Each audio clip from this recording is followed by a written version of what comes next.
So kita dah tengok how the structure of the sperm. Now kita nak teruskan macam mana sperm development. In general, the process of sperm development itu dipanggil spermatogenesis. As I said, kan saya dah cakap dari mana perkataan spermatogenesis. Kalau you tengok dekat perkataan sperma, itu adalah the sperm. And adanya what do we call genesis means generate, produce. Produce sperm, so spermatogenesis. Kemudian kalau kita tengok the spermatogenesis is basically the bab kata Lucas handsome ni. Dia kata it is a production of male gamete ataupun spermatozoa then it occurs in seminiferous tubules of testis. Kalau soalan tanya di manakah spermatogenesis occur? If you answer testis, salah because it's very general. You have to be specific. Dalam testis ada lagi benda lain. And the tubes yang melibatkan the process of spermatogenesis dipanggil seminiferous tubule. Dan mari kita tengok mari kita tengok spermatogenesis. So kalau awak ambil testis awak belah dua, awak tengok kat tengah awak akan nampak macam mi kan, mi kuning ni. Ini adalah seminiferous tubule. And then you kerat mi tu, you tengok dekat tengah tu, you tengok daripada sini, you akan nampak this bulatan. Awak akan nampak dekat mi tu agak tebal. Kenapa dekat tepi ini akan ada the Sertoli cell dan awak akan nampak this bulat-bulat sel itu adalah the dividing cells in spermatogenesis. Dan dia akan start daripada sini. Every time dia divide, dia akan ke bawah lah. It gonna be here. Dia akan push towards the lumen. And eventually, bila the cell start to differentiate, you akan nampak dekat lumen itu macam ada rambut ini. Actually, rambut ini adalah ekor spermatid. Nanti kita akan tengok. Dia ada ekor spermatid di mana bila saja dia detach from the cells, dia akan sperm tu akan jadi dekat sini lah, dia akan berada di lumen and then dia akan bergerak daripada the side of its produce and then dia akan pergi ke epididymis untuk dia mature lah. Alright, but then you boleh nampak lah dia ada di tengah tu macam ada rambut kerana itu adalah dia punya ekor of the spermatid. Spermatozoa akan originate from the precursor cell. Asal usulnya adalah precursor cell that is called spermatogonia. Okay, ini adalah untuk plural. Kalau di satu, dia dipanggil spermatogonium. Spermatogonium macam mitochondria. Yang ini spermatogonia. And these cells line the basement membrane of the seminiferous tubule. Apa itu basement membrane? Inilah dinding yang kat tepi sekali. Itu adalah the basement membrane. Dia line the basement membrane of the seminiferous tubule. Maksudnya dia berada di bawah basement membrane. So dia berada dekat sini lah. All the spermatogonia dia berada di bawah basement membrane of seminiferous tubule. And then as I said, every time they divide, dia akan moving towards the lumen. Maksudnya semakin dia moving towards the lumen, the cells actually differentiate to become spermatid. Daripada bulat, now dia akan become untuk berudu lah. Right? Mari kita tengok. We take this part and we zoom in. So we take that part. Okay, kita ambil this part and kita zoom in. You akan nampak akan ada this one adalah spermatogonia. Di that line, the basement membrane of the seminiferous tubule. But then you akan nampak akan ada satu sel yang akan memisahkan the dividing cell of spermatogenesis yang dipanggil Sertoli cell. Sertoli cell itu selain dia memisahkan the dividing cell of spermatogenesis, it also nourish the cell. Itu adalah one of the main important. Okay, dia akan provide nutrient to the dividing cell supaya the dividing cell can divide lah, otherwise memang tak boleh lah. Okay, and then you boleh nampak as I said, as the spermatogonium akan divide and differentiate, cell itu akan moving towards the lumen and eventually kalau berada dekat lumen, itulah dia cells yang finally differentiated, dia akan menghasilkan berudu yang dipanggil spermatozoa. Okay, kalau dia masih melekat dekat Sertoli cell, walaupun dia dah ada ekor, we don't call it spermatozoa, we call it spermatid. Okay, kita panggil dia spermatid. Bila dia tercabut saja, we call it spermatozoa. Spermatozoa originate from precursor cells that are called spermatogonium and it lines the basement membrane of seminiferous tubule.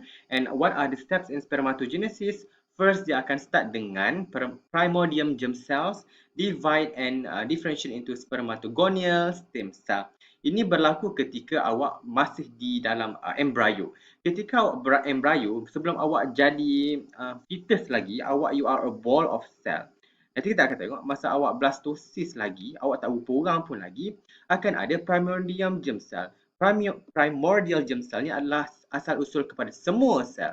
Okay, this one cell, ingat balik stem cell, dia akan divide. Bila ada satu stem cell, dia akan divide kepada diri dia yang satu lagi.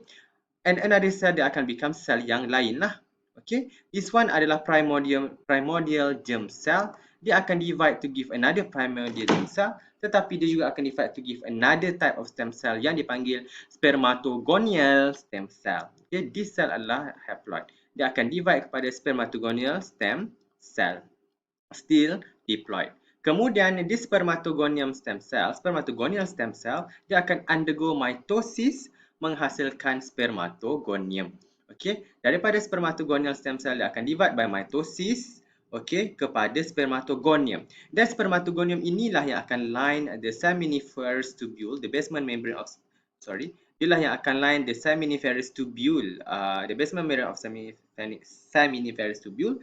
Tetapi sebelum adanya testis awak, adanya primordial germ cell, dia akan become spermatogonial stem cell. Barulah bila testis awak terbentuk, barulah di spermatogonial stem cell dia akan divide menjadi spermatogonium yang akan line the basement membrane of the seminiferous tubule. So you ambil mi tu kan, jijik ya mi tu, and then you ambil, you zoom in, you akan nampak this one lah, the one that line the basement membrane of spermatogonium. Kemudian you kena nampak spermatogonium ni adalah diploid. Okay, dia adalah 2N. Primary germ cell pun adalah diploid. Spermatogonial stem cell juga adalah diploid. Kemudian spermatogonium juga adalah diploid. After that, what happen to the spermatogonium? Spermatogonium tadi dia akan divide secara mitosis again. Okay, dia akan undergo mitosis juga to become the primary spermatocyte. From spermatogonium, one spermatogonium dia akan divide menghasilkan primary spermatocyte, masih diploid. Kalau you tengok sudah color coded kan, if it's red it's going to be diploid lah. Okay, spermatogonium stem cell, spermatogonium, and then primary spermatocyte masih diploid. Cuma what happen is that daripada primary spermatocyte dia akan start undergo meiosis. Okay, the first meiosis dia akan become secondary spermatocyte. Okay, manakala you ingat habis je meiosis 1 dia akan become haploid. Daripada primary spermatocyte, now dia akan produce from one primary spermatocyte, akan divide by meiosis menghasilkan dua secondary spermatocyte, dan the secondary spermatocyte akan complete its meiosis to produce dua spermatid. In each cell, in each primary spermatocyte, dia akan become, in each cell of secondary spermatocyte dia akan undergo the second meiosis menghasilkan spermatid. Kalau ada dua secondary spermatocyte, maksudnya sekarang akan ada 4 spermatid yang dihasilkan. And spermatid yang dihasilkan adalah haploid. Okay? This one. Okay? Maksudnya sekarang daripada satu spermatogonium, from one spermatogonium, what happen is that from one spermatogonium akan menghasilkan, eventually akan menghasilkan, saya pun confused. From one spermatogonium dia akan menghasilkan 4 spermatid, betul lah. Okay. From one spermatogonium dia akan menghasilkan 4 spermatid. Sebab apa? First dia akan menghasilkan 2 spermatocyte. Dia akan menghasilkan 1 spermatocyte, primary spermatocyte.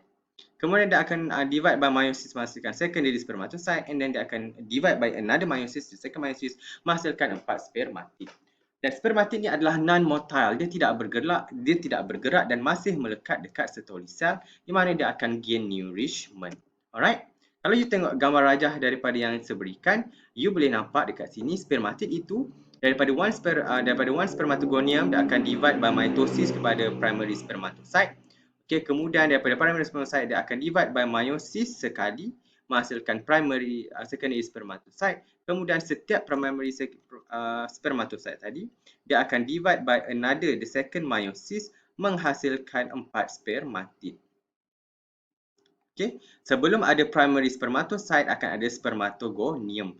One spermatogonium dia akan divide by mitosis kepada primary spermatocyte. Kemudian akan ada meiosis 1 and meiosis 2 menghasilkan 4 spermatid. And you boleh nampak spermatid ini dia dah ada rupa sperm, tetapi we don't call it sperm masih.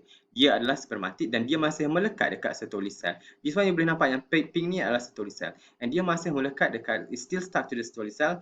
Why? Because it need to gain the nourishment from the cytosol cell in order untuk dia differentiate to become spermatozoa lah. Alright? Dia masih melekat. Once dia tercabut, we don't call it spermatid, we call it spermatozoa.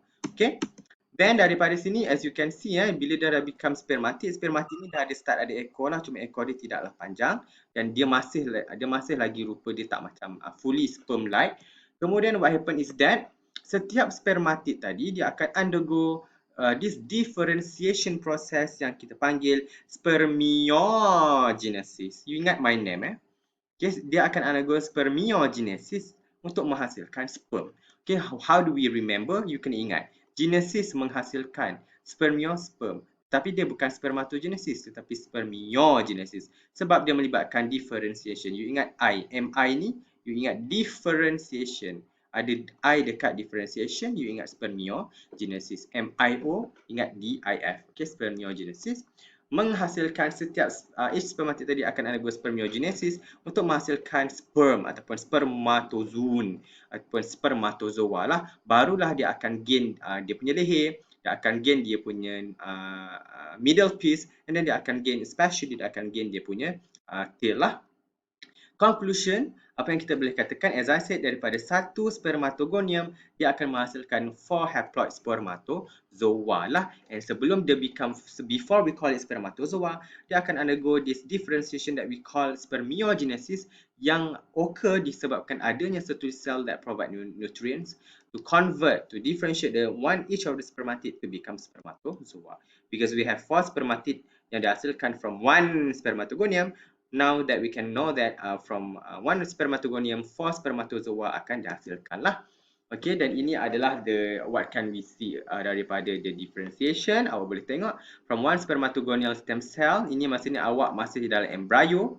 Kemudian bila awak dah jadi manusia, spermatogonial stem cell tadi dia akan differentiate to become spermatogonium that line the basement membrane of the seminiferous tubule. Kemudian di spermatogonium akan undergo meiosis menghasilkan primary spermatocyte. This primary spermatocyte akan undergo meiosis 2 kali, but the first meiosis akan menghasilkan primary spermatocyte. After that, primary spermatocyte dia akan divide sekali lagi. From one spermatogonium dia akan undergo mitosis dulu. Saya pernah confused, maafkan saya. Dia akan become primary spermatocyte. Bila dia dah become primary, barulah dia akan undergo meiosis 2 kali.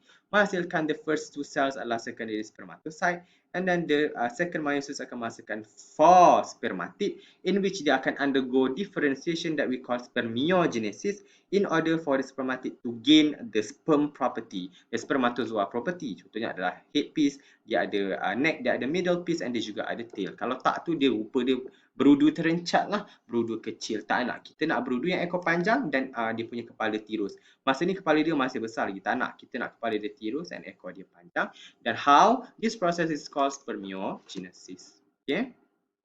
Dia adalah final stage of spermatogenesis which sees the maturation of spermatids into spermatozoa. Ini adalah conclusion yang awak boleh tengok sendiri, sedah susun. If you make sure you boleh able to explain lah. But then ini adalah the steps. Ingat, sedah color coded kan. This red one adalah diploid cells, manakala the blue one adalah haploid cell. Cuma spermatozoa ini color coded kan sebagai hijau because to show that spermatid undergo spermiogenesis ataupun differentiation di mana adanya formation of head, midpiece and tails and sertoli cell yang actually provide the nutrient for the spermatid to differentiate to become spermatozoa lah. Notice that there are morphological changes that mature in sperm acquired at the cells near the surface of the sperm cell. You boleh nampak semakin the cells moving towards the lumen of the sertoli cell, cell itu berubah daripada bulat, now dia dah become this brood-like structure lah, the sperm-like structure lah. Okay. Dan interesting fact anak-anakku, sperms adalah memang dihasilkan throughout the life of a man. That's why orang pakcik-pakcik tua ni masih lagi nak kahwin sebab dia masih menghasilkan sperm. Kalau ada pakcik 71 tahun, dia masih menghasilkan sperm dan dia boleh dapat anak. Okay, sebab memang lelaki memang menghasilkan sperm throughout his life dan 100 million of sperm are produced every day, half of them even died. Okay, cuma it takes 7 minggu for the sperm to complete development daripada spermatogonium untuk dia become primary spermatocyte, secondary spermatocyte, spermatid, spermatozoa. How does it long? Dia mengambil masa 7 minggu dan you kena tahu bahawa not all sperms adalah normal. So mari kita tengok, mari kita condemn lelaki in the next lecture.